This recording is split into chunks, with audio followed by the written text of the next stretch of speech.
Hey, welcome back to the Ping Pong Flix Show. My name is Chris Wong. This is episode 493 of the Ping Pong Flix Show.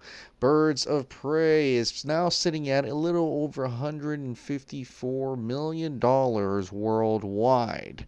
Now, industry experts have been saying it should break even around $250 to even $300 million. So it's got a little bit of ways to go, but according to Mark Hughes, this actually proves that lower budget DC's work. This is what he tweeted out. Buckle up, fans. There's sure to be an angry reactions to this, but it's true. Warner bet on Shazam, Joker, and Birds of Prey to prove lower budget DC movies work, and it paid off. Find out how and why in my latest Today at Forbes. Birds of Prey might disappoint in the short term, but Warner is still laughing all the way to the bank with lower budget superhero projects. Now, it's a very long article, so I'm just warning you now, but go ahead and check it out. I'm going to put the link in the description below. But I'm going to try to sum it up for you. He has gone into a lot of very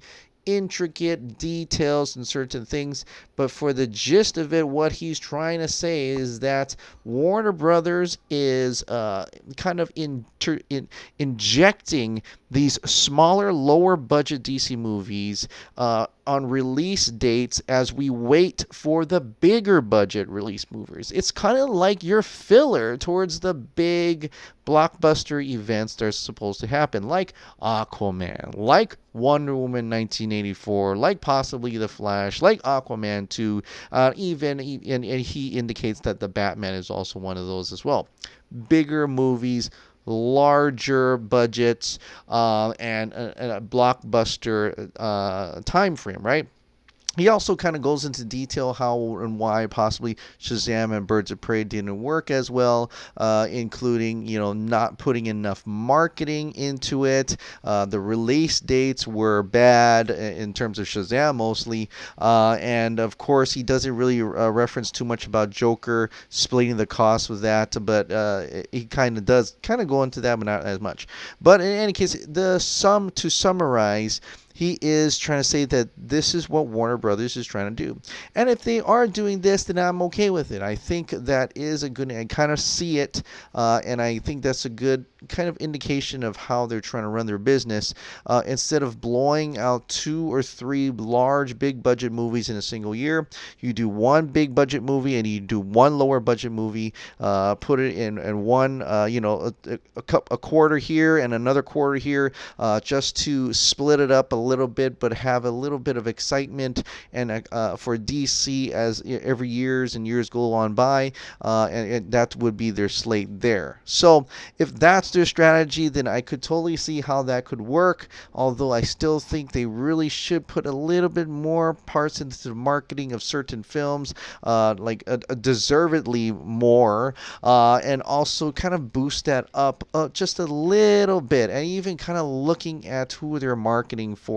Like he indicates in here, Birds of Prey was indeed rated R, but I don't think, just like him and like many people else, if they put the rated R in there, but they didn't take it as far as rated R could go, making it more, more enticing to adults, right? It still kind of had a little girl feel to it, yet little girls couldn't really go to it, or parents didn't want to take their little girls to it. So there's in that issues as well. So there may be more to that, but I think the whole media maybe will work better, and we'll see how that happens with the rest of the films here. But that's what Mark Hughes had to say. He also added something cool at the end about HBO Max, how these other films could potentially be content fillers for Warner Max, right? The new Warner Max division to put on HBO Max, right?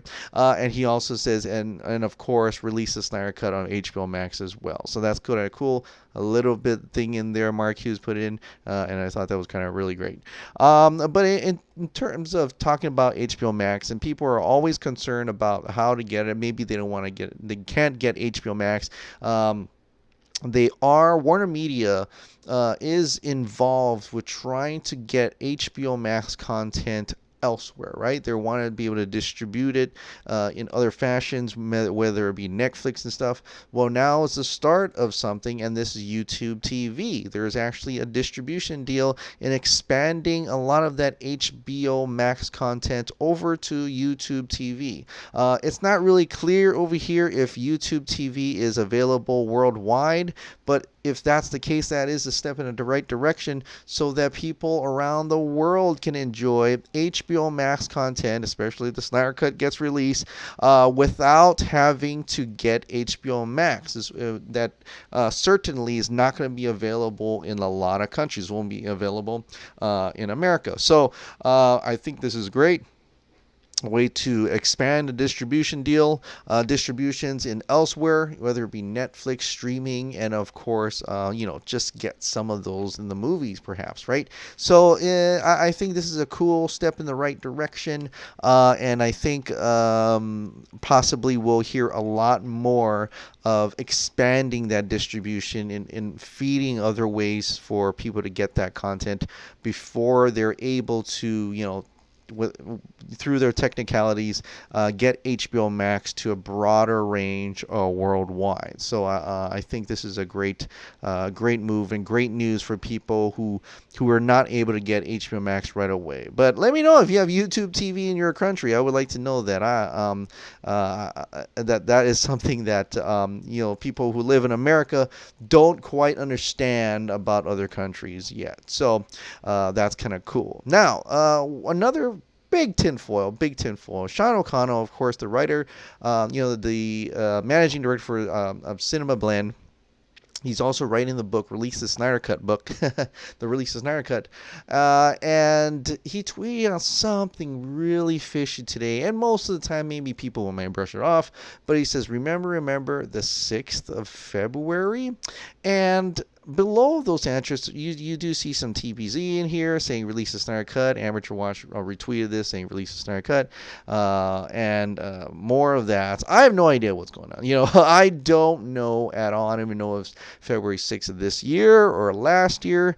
I think someone did find something that's close to something that could be potentially a more, potentially be excited about for the 6th of February, and that is indeed Warner Max, right?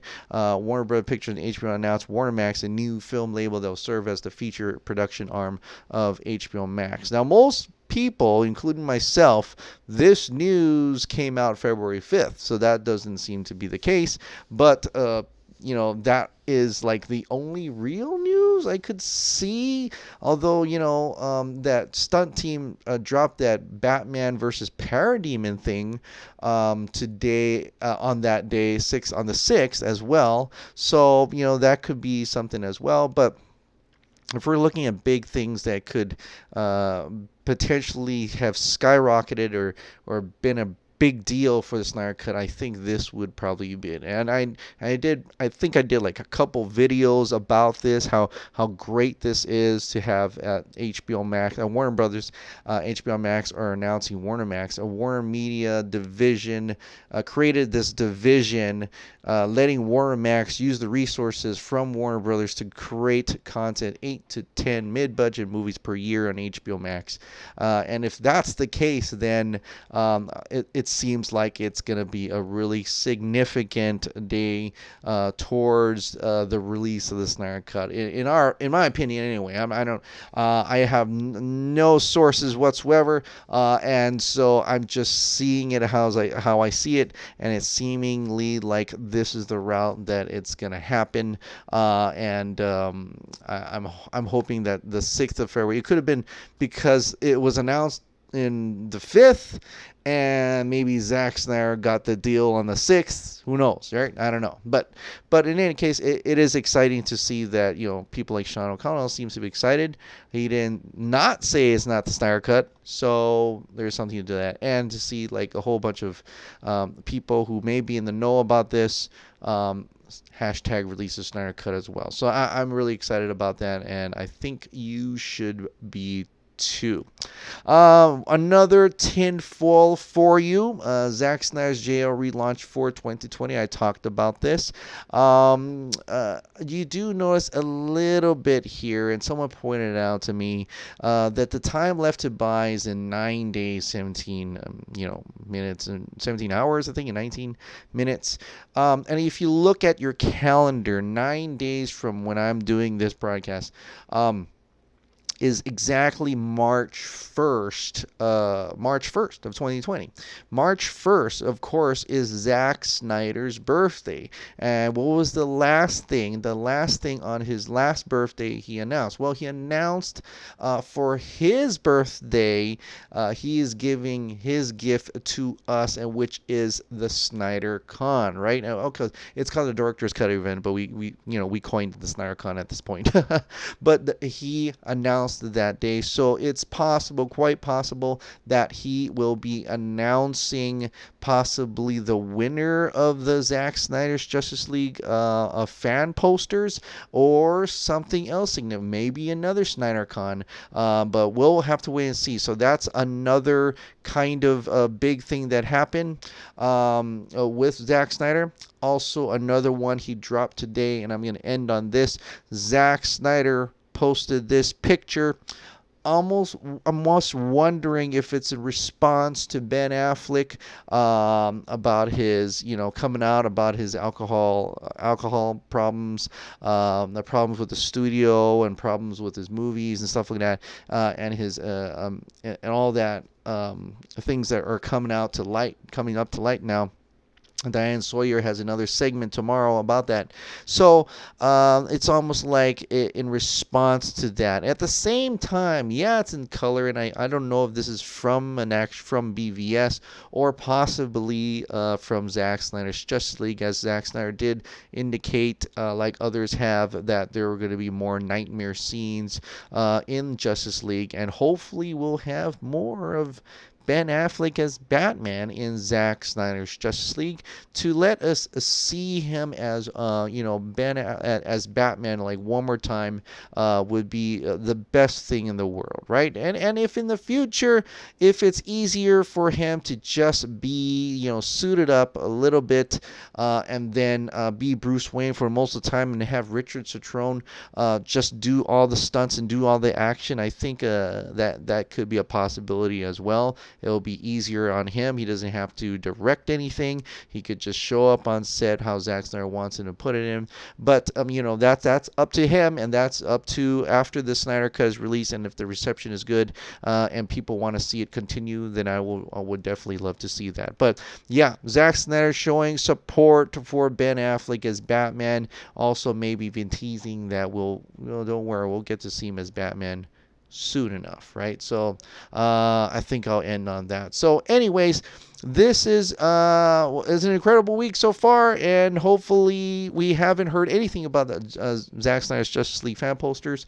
We don't know who the winner is, but I decided to choose 3 picks, just like how the post said to do. Choose your top 3 picks of what you think Zack Snyder is going to choose, and I did just that. I chose these 3.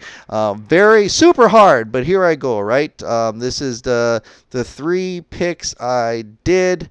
This one from Worst Hero. This one from Saad. And this one from his name is not Butterbar, but that's his that's his Twitter handle in any case. So these 3 I pick as what I think Zack Snyder may choose, and also they just look really, really awesome. To be honest, Worst Hero did a lot of good stuff. I mean, he's quite an artist, and but as you notice, I kind of chose the ones that look like, I'm just looking at it now, but I guess I chose the ones that were, they're overcome by parademons and they're fighting for their lives. It's little against many, just like this, little against many, and it's just like this, little against many. I guess I like that. I like to see that seven samurai as the just a small team going against thousands of things, and maybe to me it kind of represents us. It's almost like seven samurai. We're united against this front, united together to get this Snyder Cut released against all odds, against all people who believe that this doesn't exist, and after we went through that, believe that this will never come out. I think it represents that, and I think that's why these posters make a lot more sense to me personally, and it represents the movie, also represents us in a way, fighting, continuously fighting against all odds, no matter the odds. We're just going to keep pushing through and keep pressuring the studio to have them release the Snyder Cut of Zack Snyder's Justice League. All right, guys. Well, thank you so much for subscribing. Thanks so much for watching. I'll see you next time.